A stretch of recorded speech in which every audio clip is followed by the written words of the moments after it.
Hey guys, welcome back to my channel.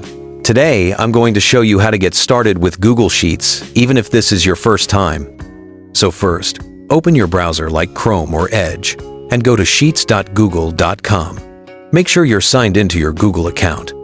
Once you land on the home page, you will see a plus icon labeled blank. Click on it to create a new spreadsheet.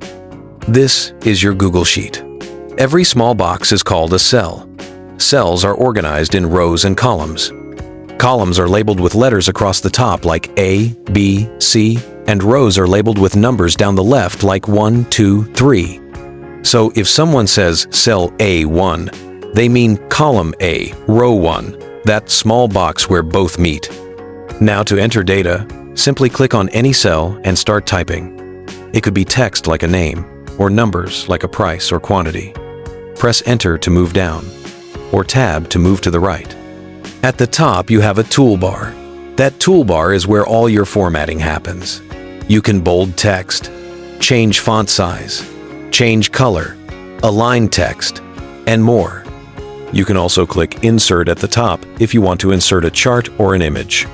If you want to calculate in Google Sheets, formulas always start with equal sign. For example, if you type equals 2 plus 2 and press Enter, Google Sheets automatically calculates it for you. One beautiful thing about Google Sheets is that it saves automatically. You don't need to click Save. Everything is stored in your Google Drive instantly. And if you want to share this spreadsheet with someone, just click the Share button at the top right, enter their email, and choose their permission like View or Edit. So that's how to get started with Google Sheets. Go to sheets.google.com, click blank, type in cells, format using the toolbar, use formulas starting with equal sign, and everything is saved automatically. Thanks for watching. Don't forget to like this video and subscribe for more tutorials.